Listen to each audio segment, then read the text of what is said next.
आपके पास कोई ऐसा केस आता जो तंत्र से ग्रस्त हो? हाँ बिल्कुल, कई केस आते हैं। एक समय क्या हुआ कि हमारे उत्तराखंड में एक जगह है, वहाँ पर जो है किसी ने तंत्र करके रख दिया तो उनके घर में परिवार में 7 परिवार थे। वो 7 परिवार में जेंट्स कोई बचा ही नहीं। तीसरा भाई था उनका, वो इन चीज़ों में ज़्यादा थे, तो उनकी औलाद नहीं हुई। तो उन्होंने कहा जब मेरी औलाद नहीं हुई तो तुम्हारी कैसे हो जाएगी। तो जिन जिन की औलाद हुई सब वंशज को ख़त्म करने के लिए उन्होंने वहाँ पर। आपके पास कोई ऐसा केस आता जो तंत्र से ग्रस्त हो? हाँ बिल्कुल, कई केस आते हैं जो तंत्र से पीड़ित हो? तंत्र से पीड़ित हो। कोई एक आप बताना चाहोगे? देखो, एक समय क्या हुआ कि हमारे उत्तराखंड में एक जगह है, अगर खाला से ऊपर है वो, तो वहाँ पर जो है किसी ने तंत्र करके रख दिया तो उनके घर में परिवार में 7 परिवार थे। वो 7 परिवार में जेंट्स कोई बचा ही नहीं। बच्चे भी हैं तो सबको वह इस प्रकार का है। और कि क्या कहते हैं कि अब क्या होगा। वहाँ पर क्या था कि जो मतलब तीसरी पीढ़ी में जो तीसरा भाई था उनका, वो इन चीज़ों में ज़्यादा थे, तो उनकी औलाद नहीं हुई। तो उन्होंने कहा जब मेरी औलाद नहीं हुई तो तुम्हारी कैसे हो जाएगी। तो जिन जिन की औलाद हुई सब वंशज को ख़त्म करने के लिए उन्होंने वहाँ पर फिर उस तंत्र को काटने के लिए जो जो प्रक्रिया अपनानी पड़ी, जो जो देवी का सानिध्य मिला, जो ज्ञान मिला, जो देवी ने बताया, उसको हमने स्वीकार करके मैं कहता हूँ कि तंत्र का प्रयोग अगर आपके पास है ना, तो किसी का अहित करने से अच्छा आप उसका हित करो। आपको ज़्यादा मज़ा आएगा। एक तो मज़ा आएगा, दूसरी बात आपके साथ कभी अहित नहीं हो सकता। क्योंकि तंत्र की बात करूँ तो क्या अर्जुन के पास तंत्र नहीं था? वायव्य अस्त्र क्या अस्त्र है? पशुपतास्त्र अस्त्र कौन सा अस्त्र है? और अग्नि अस्त्र कौन सा अस्त्र है? उस मंत्र को सिद्ध करना और फिर उसे जो है हमने तो देखा कि एक गांडी पकड़ा हुआ है और उस गांडी पे लोहे की तीर लगी हुई है। तो लोहे की तीर तो आज भी मान लो किसी पे वो ऐसे लग जाएगी तो उसमें अग्नि अस्त्र आ गया, नाग अस्त्र आ गया, नाग बन गया। तो क्या है वो तंत्र ही है। वो तंत्र विधान में आता है। जिसमें पशुपतास्त्र से लेकर आपका नाग अस्त्र से लेकर और वायव्य अस्त्र से लेकर अग्नि अस्त्र से ब्रह्मास्त्र तक ब्रह्मा को सिद्ध किया जा सकता है। आप सोचो एक अस्त्र में और ब्रह्मास्त्र इतना भयंकर अस्त्र है कि उसे जो है अगर आप चलाएंगे तो चलाने के उपरांत जो है वो अपने साथ में कई लोगों को ले डूबे। ब्रह्मास्त्र है जिसने सृष्टि की रचना की। सही बात है। तो ब्रह्मास्त्र से कुल का नाश हो सकता है। जिसने सृष्टि रचना की अगर वो अस्त्र बन जाए तो क्या होगा? जिस सृष्टि से उस कुल की उत्पन्न हुआ वो कुल ही नाश हो जाए। अभी मैं तंत्र के बारे में पढ़ रहा था तो उसमें तंत्र को जो युद्ध के लिए ही जो स्तंभन किया जाता था, हाँ स्तंभन था, वो बाढ़ रोक देना होता था। सेना स्तंभन हमारे पहाड़ में अंग्रेज जो है वो क्या कहते हैं अपना आधिपत्य स्थापित नहीं कर सके। जब गुलामी पे आए तो आप उत्तराखंड का अगर आप इतिहास पढ़ेंगे तो उत्तराखंड के लोगों ने पत्थर, कंकड़ के पत्थरों को बड़े बड़े पत्थरों के रूप में उनके ऊपर डालना प्रारंभ कर दिया था। यहाँ ऐसे यहाँ के ऐसे नहीं है कि यहाँ के तंत्र इतना खतरनाक है कि यदि किसी को ककड़ी चाहिए होती थी और उसने मांग ली नहीं दी तो वो क्या कर देता, 4 उड़द के दाने, मंत्र के 4 उड़द के दानों को फेंक दिया या तो कंकड़ को फेंक दिया तो वो जो ककड़ी का जो बेल होती है वो बेल पीछे पीछे आने स्टार्ट हो जाती थी। हाँ, आप पता कीजिए, यहाँ भूतों से काम करा गया तंत्र शास्त्र से। दुर्गा सप्तशती क्या है?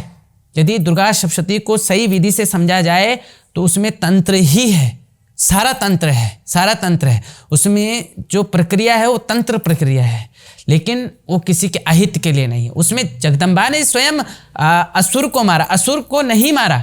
भगवती ने हमारे अंदर की नकारात्मक स्वरूप को मारा। भाव है। हाँ, सोचने के अंदर भाव है। जिस तरीके से भी आप सोच सको। अगर इसको खाली एंटरटेनमेंट पर्पस के लिए लेना है तो ले लेते हैं कई लोग कि 5 पांडव थे और वो ऐसे हो गया, महाभारत खत्म। दूसरी बात मैं ये पूछना चाहूंगा, ये हमारे पॉडकास्ट से रिलेटेड नहीं है, लेकिन आपने पांडवों की बात करी, कृष्ण की बात करी। हाँ। आप उपासक हैं, तो आप बेटर शायद आंसर दे पाए। आपको लगता है कभी कृष्ण दोबारा आएंगे? देखिए, मैं शास्त्र का अध्ययन भी करता हूँ, ठीक है ना, तो उनके अनुसार भगवान कल्कि का अवतार होगा। लेकिन कृष्ण नहीं आएंगे। अगर कृष्ण आते तो गीता ना लिखते। मैं क्या कह रहा हूँ, अगर कृष्ण एक बार राम जी का अवतार हो गया तो दोबारा राम जी आए सही बात है। दोबारा फिर उसके बाद कौन आए, कृष्ण अवतार में आए। वामन अवतार दोबारा हुआ नहीं हुआ ना, लेकिन क्या अब जो है उसके बाद परशुराम अवतार, फिर ऐसे करते करते हाँ तो नारसिंह अवतार हुआ, बहुत अवतार ऐसे भगवान के 24 अवतार का वर्णन है। तो 24 अवतारों में अब कल्कि का अवतार है। तो कल्कि का अवतार जो है तो जिन जिनों को मुक्ति नहीं, जैसे अश्वत्थामा जिसके हम बात कहते हैं, तो ये बात रियलिटी है कि अश्वत्थामा को मुक्ति भी भगवान कल्कि ही देंगे। ये सप्त चिरंजीवी जिन्हें जिन्हें कहा गया है वो आएंगे, उनको आना पड़ेगा। इतना पावरफुल होगा कली जिससे जीत पाना।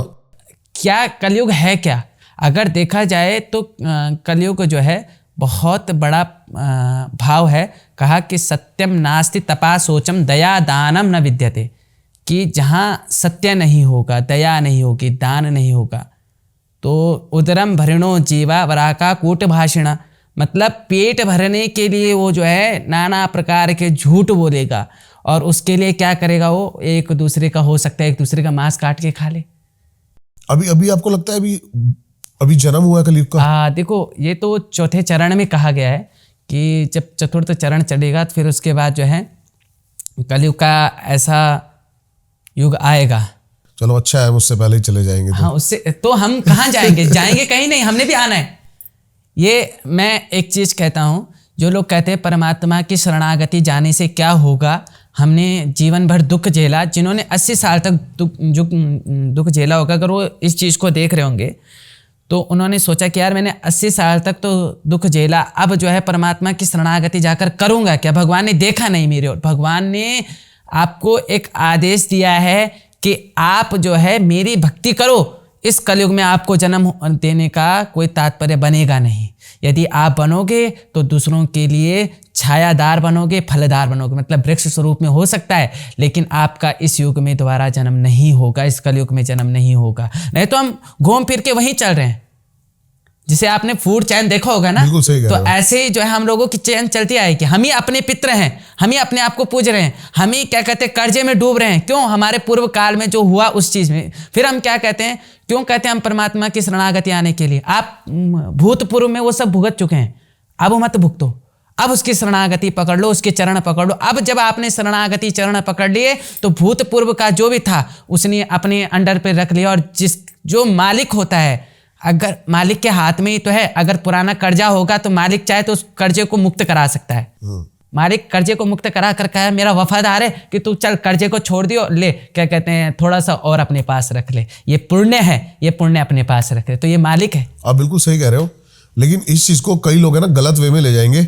मैं आपका भाव समझ गया हूँ कहने का, हाँ, लेकिन कई लोग इसको समझेंगे कि वो अपने जीवन का कर्तव्य कर्म भूलकर सिर्फ और सिर्फ जाप में लग जाए। नहीं, जाप मैं नहीं कहता, आप माला पकड़ो, आप कर्म करो, कर्म करो धर्म के साथ, धर्म के साथ आप कर्म करो। धर्म के साथ में क्या धर्म होना चाहिए?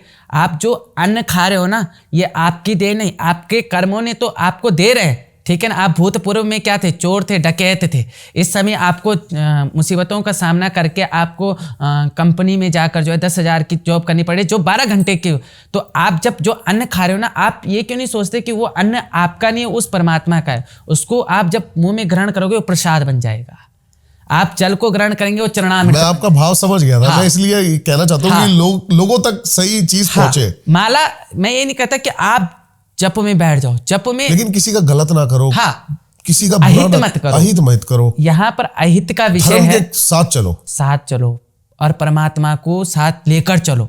मालिक को पकड़ के रखोगे तो मालिक तुमसे काम तो जरूर कराएगा। ऐसा नहीं कि मालिक कहता है कि कर्म छोड़ दो, नहीं, मालिक तुमसे काम कराएगा, लेकिन मालिक उस कर्म का फल तुम्हें दुगना देगा, पक्का देगा, अच्छा देगा। और हो सकता है तुम्हारा भूतपूर्व का जो प्रारब्ध है उसे भी मिटा दे, अगर तुमने मालिक की सेवा अच्छे से करी, अगर लोगों का अहित नहीं किया। मैंने पहले कहा सत्यम नास्ति तपा शोचम दया दानम न विद्यते।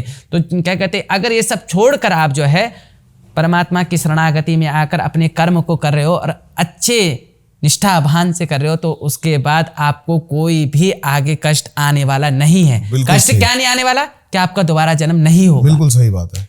क्योंकि 18वें अध्याय में भगवान खुद कहते हैं कि गांडीव तो तुझे ही चलाना पड़ेगा, बिल्कुल चलाना पड़ेगा, लेकिन धर्म के साथ। धर्म से। अर्जुन ने भगवान को पकड़ के रखा ना। अब लोग कहते हैं कि जब कर्म हमें करना है तो भगवान की आवश्यकता। तो भैया अर्जुन ने भी युद्ध लड़ा है, लेकिन भगवान के सानिध्य में। भगवान क्या थे? सेवक बन गए। कैसे? रथ चला रहे हैं कि हाँ कहाँ जाना है, कि इस दिशा को जाना है, ठीक है। और क्या कहते हैं, पार्थ को कहा कि जाओ लड़ो, और अर्जुन ने भी गांडीव उठाई और कौरवों का नाश कर दिया। यहाँ तक कि भीष्म पितामह से लेकर द्रोण से लेकर और कर्ण तक का। आप कितना बड़ा विषय है। इतने बड़े बड़े महारथियों को ढा दिया किसकी शरणागति में? परमात्मा की शरणागति, क्योंकि वो अधर्म के साथ थे। अधर्म के साथ थे। आप धर्म को पकड़ो ना, परमात्मा के पैर पकड़ के अपने कर्म को करो। आप नित्य कर्म करो पर परमात्मा के साथ करो, कहने का आश्रय ये है। उसके बाद देखो आप, अर्जुन को भगवान ने स्वर्ग दिला दिया, अर्जुन ने भगवान ने अपना साथ दे दिया। तो इससे बड़ा क्या चाहिए? जो भगवान का साथ मिल जाए तो उससे बड़ा कुछ है ही नहीं। सही बात।